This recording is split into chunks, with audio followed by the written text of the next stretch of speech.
Ladies and gentlemen, the secret word tonight is wall. W-A-L-L. Really? You bet your life.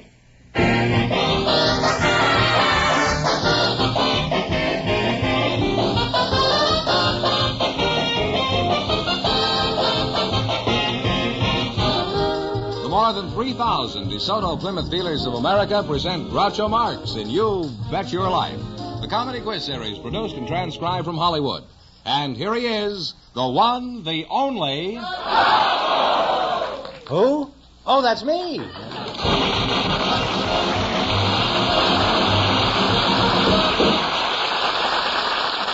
Well, here I am again with $1,500 for one of our couples. We asked for married couples to volunteer tonight, Groucho, and just before we went on the air, we selected Mr. and Mrs. Melvin Cole. And here they are. Folks, meet Groucho Marx. Well, welcome, youngsters, for the DeSoto Plymouth dealers. Say the secret word and divide $100. It's a common word, something you find around the house. Mr. and Mrs. Melvin Cole, eh?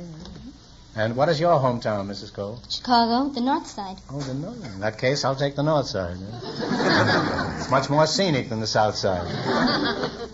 You two don't seem very large. How tall are you, Melvin? Well, sometimes I'm 5'3", and sometimes I'm 5'5". When I went in the Army, I was 5'3". You mean you shrunk purposely? Huh? And what is your first name, Mrs. Cole? I can't keep calling you Mrs. Cole. Right? Well, you can call me Ann, but my real name is Anniversary. Yeah, well, when is your anniversary? Well, I was called that because I was born on my parents' 4th wedding anniversary. Oh, I see. Do you ever call yourself Versary? I mean, always stick to the Anna? How tall are you? Ann. I'm 4'10" and a half, without heels. Mm-hmm. Are you referring to Melvin when you say that? What sort of work do you do, Melvin? We're closet decorators, Mr. Marx. I beg your what's that? Closet decorators. You work for Fibber, McGee, and Molly? No, but they probably need us. You're in closets. Well, we probably met before, haven't we?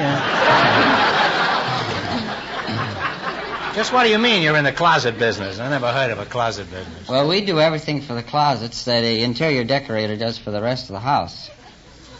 We do... That's pretty underhanded, isn't it? Huh? Well, it's an inside job.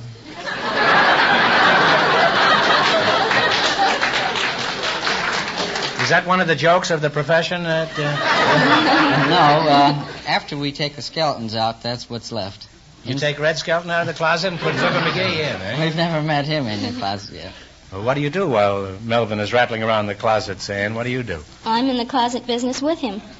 Well, you two must hang around a lot together, huh? Well, you're the prettiest closet maker I've ever seen. Thank you. Well, you're a nice couple, and if you come to my house, Mr. and Mrs. Cole, I'll be glad to throw you in the furnace.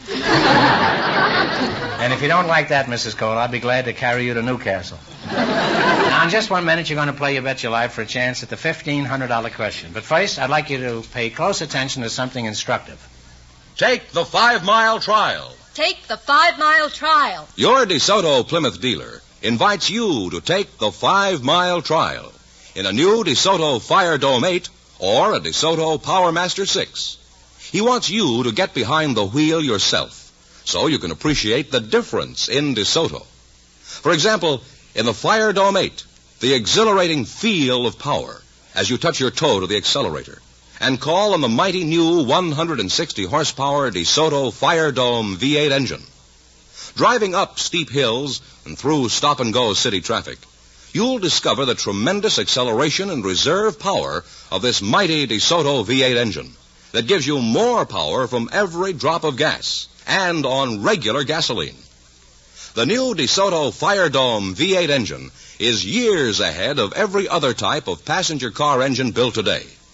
So here's your chance to try the sensational new DeSoto full power steering, power brakes, and all the other great new DeSoto features.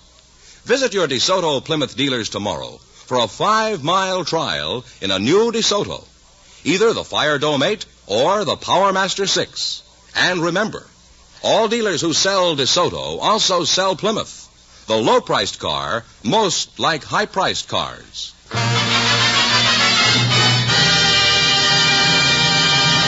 here we go. Let's see how high I can bill you $20. From our list of 20 categories, you selected number 10, creators of famous movie roles.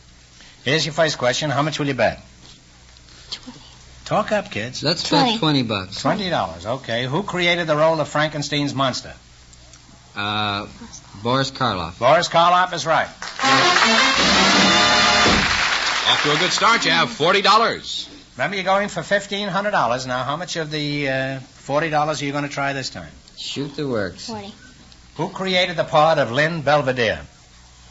Clifton Webb. Clifton Webb is right. Really climbing. You have $80 now. Here's your third question. How much of the 80? 80. 80. Who created the role of Pa Keppel? Percy Kilbride. Right. You now have $160. You certainly picked a category that you knew. Here's your last chance to beat the other couples. How much you going to bet? All of it. All of it. Oh, this kid's a gambler, huh? Who created the kindly Dr. Christian? Gene Herschel. Gene Herschel is right. And you wind up right up at the top with $320. $320. Thanks and good luck from the DeSoto Plymouth dealers.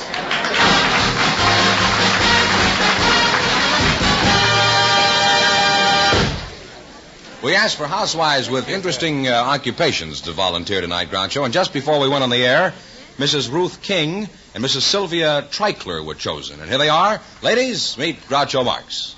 Well, welcome. Welcome to You Bet Your Life. Say the secret word and divide $100. It's a common word, something you find around the house. Mrs. Ruth King and Mrs. Sylvia Treichler. Treichler or Treichler? Treichler. Who is Sylvia? That's me. Thanks. I've been asking who is Sylvia for 40 years. And at last tonight I've found you. Hot diggity. Mrs. Ruth King. Ruth, where are you from? I'm from Alabama. Have you got a banjo on your knee? Or... What have you got on your knee? Anything? Water. Water, huh?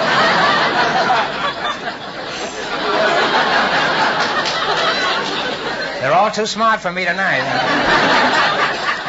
May I ask your age, Ruth? I know that's a kind of an impudent question, but we do that here. Yes. I can ask you, huh? But you won't answer, is that it? Well, that's your privilege. You don't have to. How old are you, Sylvia? 27. 27. Let's say you're 27, too. I'm fine. Where do you live, Sylvia? Out in the valley, Sherman Oaks. Oh, Sherman Oaks. Were you born in Sherman Oaks? No, in Zurich, Switzerland. Oh, well, is that near Sherman Oaks? And Mrs. King, do you do anything besides housekeeping? Well, in my spare moments, I'm writing my autobiography. Oh, really? Who's this autobiography about?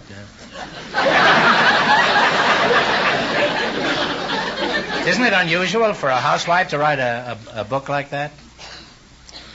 Well, I haven't always been a housewife. When I was much younger, I did some flying.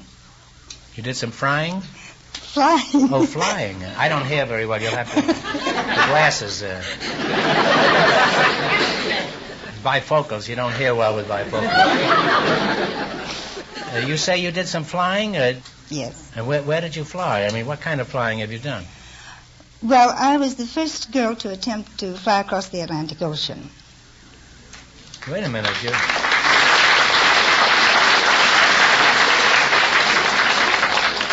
Well, that was Ruth Elder that flew across the ocean. That's you? Yes, ma'am.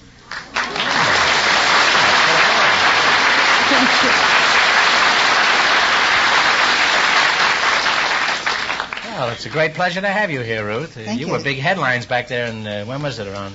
In 1927. 27. I remember you very well. Thank you. I didn't remember Columbus. Whatever made you decide to fly the Atlantic? Well, on the day that Lindbergh made his landing in Paris, I was in a beauty contest, and word was flashed to us that Lindbergh had made his landing. Mm-hmm. And I decided right then that someday some girl would make that flight, and I decided that I would be the one to do it. Oh, you had a lot of nerve, didn't you? Huh? How much later was this after you made this decision? Huh? 5 months later. 5 months later, I was flying across the Atlantic Ocean. Uh-huh. And not in a bathing suit, huh? No, not in a bathing suit. How long did it take you to fly across the Atlantic? we were in the air for 35 hours. We had 3 hours to go, but we were forced down at sea. Well, how long had you been flying when you decided to try the Atlantic? Oh, I'd never been up in an airplane. You'd never been up before, No. huh? How long were you in the water before you were rescued? Just about an hour. Is that how you got water underneath? Did you rest all these years? Right. You'd never flown, and you decided to fly across the ocean, huh? I suppose if you decided to learn piano, you'd hire Carnegie Hall for your first recital. After you started your trip, how did it go, Ruth? It went very well. The first night, as far as weather was concerned, the weather was... Were you scared? Oh, yes. Huh? You were. Yes. Well, you're honest about it, anyhow. Most people lie about those things, you know. Oh, I was scared. But the flying was very difficult because we had 10 cans of gasoline packed in the tail surface of the plane, which made the plane very tail heavy. Mm-hmm. And, of course, you know, we didn't have the planes those days as we have today. No, of course not. So the first night was wonderful. The second day was all right, except the flying was still difficult. Holding the plane on an even keel was difficult. And then in the afternoon, we ran into a terrific storm. And we battled the storm all night long. And couldn't fly above it? Huh? We couldn't get above it, we couldn't get under it, and we couldn't get around it. And it was sleeting and lightning and rain. The rain was a perfect wall of water on the windshield. Wall! You said wall!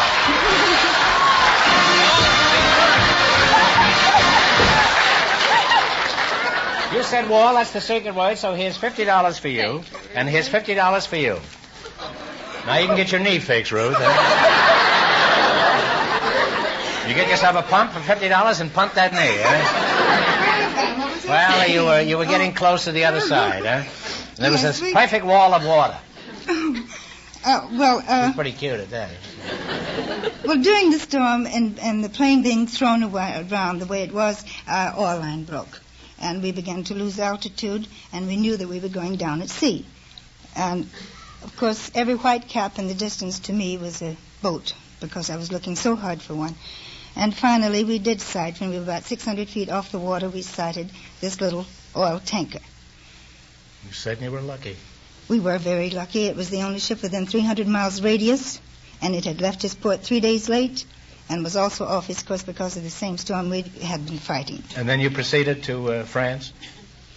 Well, eventually, yes. It took us a long time to get there because the little tanker was on its way to Texas, and we didn't want to go to Texas, but they did take us to the Azores. They were carrying oil to Texas? Things have slightly changed in the last 25 years. Sylvia, do you remember Ruth Elder's famous flight? No, I was just a baby at the time.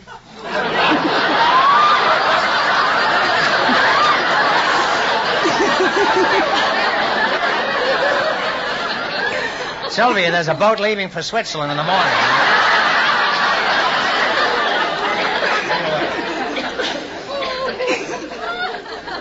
Well, it's been a pleasure to have you both here. All right, now you're going to play You Bet Your Life. But first, I want to remind you to see the new DeSoto Fire Dome 8. It's a great car. Are you ready? Now, you decide on one answer between you. I can't tell you much you have to win. George is going to remind our listeners. George is hiding outside in the doghouse. The married couple won $320, and the secret word is wall. Let's see how high I can bid you $20. You selected events and personalities of the Roaring Twenties. You ought to be good at this, Ruth. Here's your first question. How much will you bet? Let's bet $19.99. All right, fine with me. Why, Ruth, you're flying the ocean again. All right. One of the greatest of all amateur golfers was the quiet perfectionist from Atlanta. What is his name? Bobby Jones. Bobby Jones is right. On your way, you have $39.99. Now, how much of the $39.99 are you going to bet? Let's bet $39.98, huh? All right. What do we got to lose? $39.98. All right. The canasta of the 20s was a game played with ivory dominoes imported from China. What is the name of this Chinese game? Talk it over. You know what it is. How does it look? Oh. How does it look? Mahjong. Mahjong is right. You now have $79.97. Mahjong. Isn't that, in French, isn't that Mr. Mahjong? I don't know. I don't know either. Eh? All right, you have $79.97. Now, how much are you going to bet on this? 96. Hmm? 96. We got 79? You have 79, 97. Oh, sure. We'll save a penny. Yeah. Makes it 79.96 you're betting, right? Yeah. Yes. Here's the way they do it on some quiz shows. One of the most popular writers of the 20s was the author of the book Main Street and Babbitt. What was his name? You've got 15 seconds to decide on this. He wrote Main Street and Babbitt. What was his name? Been hacked? One answer between you.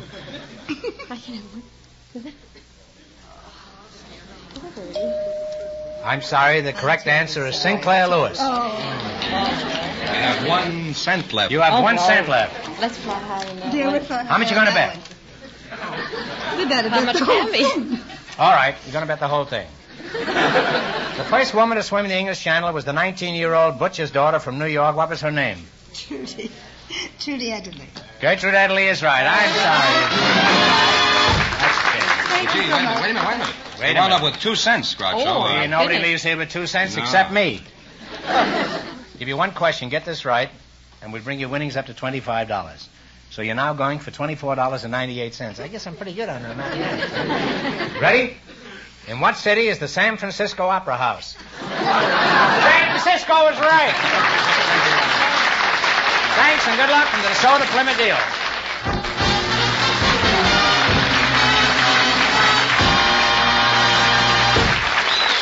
Groucho, we invited some girls from a testing bureau to the show tonight, and just before we went on the air, our studio audience selected Miss June Duran, and her partner is a baseball umpire, Mr. Jack Powell. And here they are. Folks, meet Groucho Marx.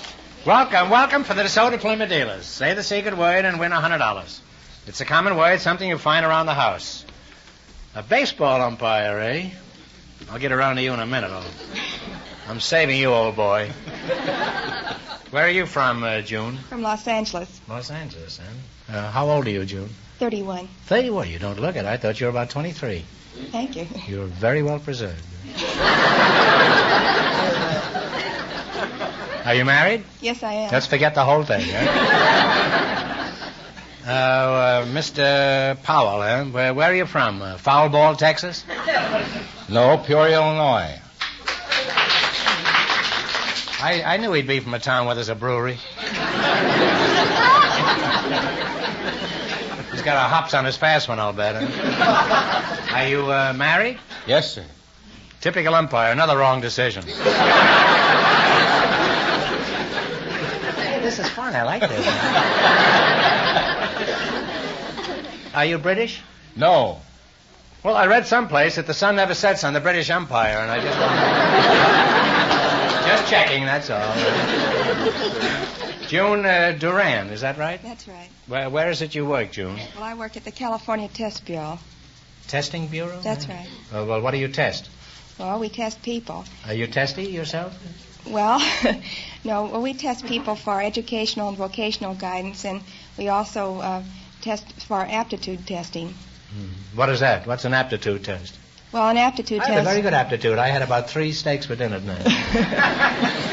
Well, an aptitude test is we'd give a type of a test we'd give you to see your strengths and your weaknesses and your potentialities, what type of work you should be doing, and your levels of interest. My levels of interest? You won't get very far with me, June. My interests don't happen to be on the level.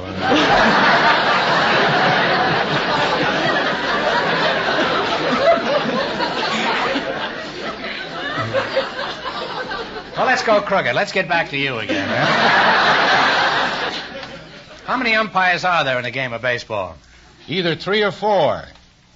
That's more than many teams have ball players. Well, make up your mind. You're not behind the plate now. What do you mean, either 3 or 4? Well, we have 14 umpires.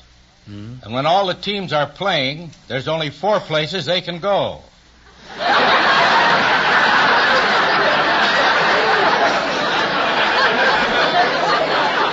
You're wrong. There's 5 places they can go.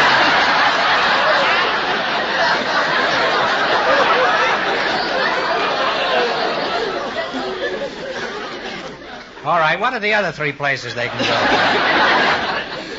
Well, they rotate. They do, huh? Well, they're dizzy enough to rotate. What do you mean they rotate? Well, the first day the umpire will work behind the plate. The next day he'll work at third base. The next day at second base. And the next day at first base. I see. Now, suppose a catcher is really angry at one of your crooked decisions. Crooked decisions? Yeah. What do you mean, crooked decisions? Well, one of the honest decisions. What can he do about it? Well, he can protest as long as he protests in the right respect and manner. Like By what? not using any profanity or anything like that. He's not allowed to use profanity? No, sir. He should be respectful at all times, is that it? That's right. You mean he should say, like, dear sir, isn't it possible? Your judgment may be a trifle faulty in this matter. You jerk, you. Suppose the player does protest in a gentlemanly manner. Do you accept the protest? Absolutely. What do you do about it? Nothing.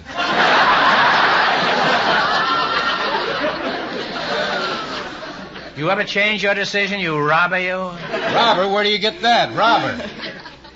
Here's the way DeRocha goes. He don't get very far when he goes that way either, does he? Well, he got Lorraine Day. That's one break he got. Have you ever admitted that you made a single mistake? No, I haven't. You mean to tell me in all your umpiring you've never made a single mistake, Jack? I may have made them, but I never admitted them.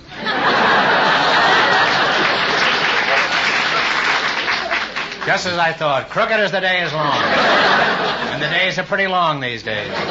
Why don't you admit them, Jack, like a man? Well, I'll tell you, Groucho. I never made a mistake from my heart when I was umpiring a ball game.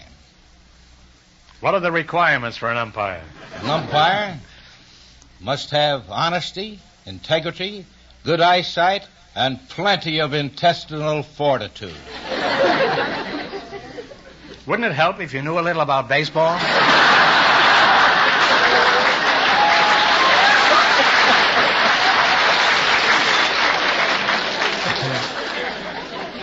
Well, I've kidded the umpire, but as an old blown-in-the-bottle baseball fan, I know umpires are necessary, honest, and help to make the game a great one.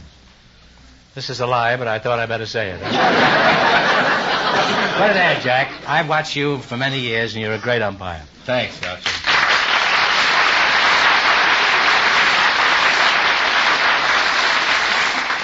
Let's play You Bet Your Life. $20 no more than the other couples. I can't tell you much after win, but George is going to remind our listeners. The married couple still lead with $320. You selected songs about sports as your category. Here's your first question. How much of the 20 are you going to try? Talk it over. You have one decision between you. Well, shall we get 1975? Sure, 1975. 1975. Give me the title of this song. Play, Jerry.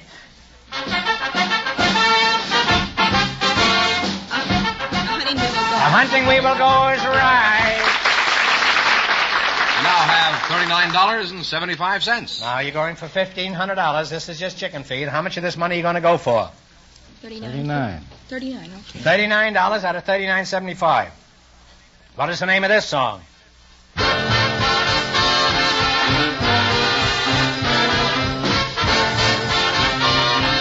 Hamtown Races is right. $78.75. Here's your third question. How much are you going to bet? 78. 78. Let's see if you can identify this song. Okay, Jerry.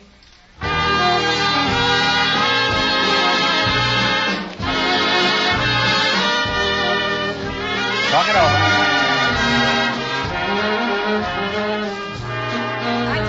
The Skater's Waltz. Skater's Waltz is right. You now have $156.75. And here's your last chance to beat the other couples. How much are you going to go for? All of it. Shoot the works. All right, this is extra inning game. Play it, Jerry. Sailing, sailing. Pretty striking. You wind up with $313.50. And that means the married couple with $320. In just 1 minute, get the chance at the DeSoto Plymouth $1,500 question. Oh, I'm sorry, but you did pretty well with that, Jack. Pleasure to be here,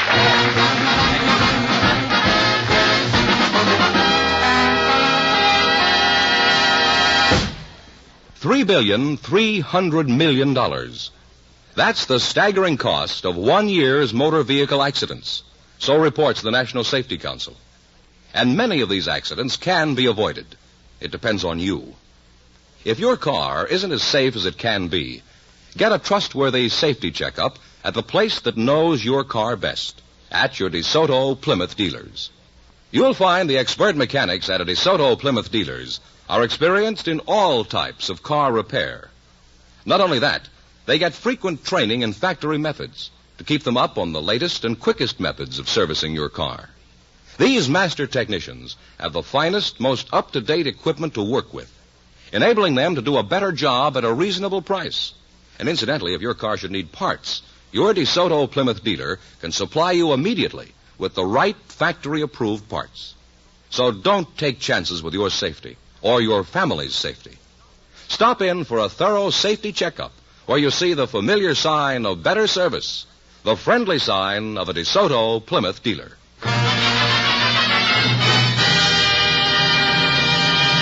Here's the winning couple, Groucho, all set for the DeSoto Plymouth $1,500 question. Well, here's your chance to get out of the closet permanently. Here we go for $1,500. I'll give you 15 seconds to decide on a single answer between you. Think carefully and please no help from the audience. You ready?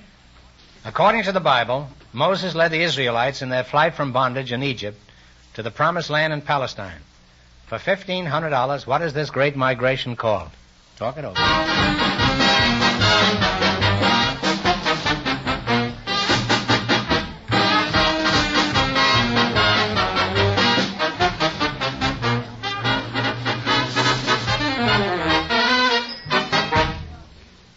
What's the answer you two have decided upon? The flight out of Egypt into Lebanon. No, I'm sorry. The correct answer is the Exodus. Oh. So that means the big question next week will be worth $2,000. Well, you lost the big money, but how much did they win the quiz, George? All the way, $320. Well, that's only been done twice, I think, in the history of our show. Congratulations, and thanks to both of you, Thanks. and to all of our contestants on the show tonight.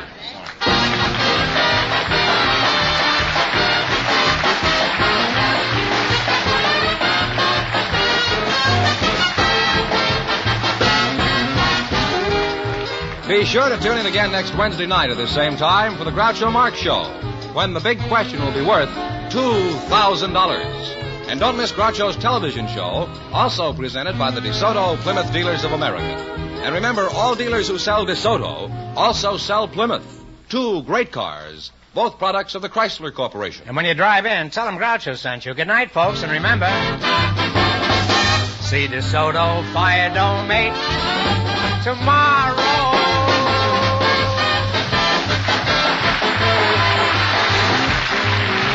Council.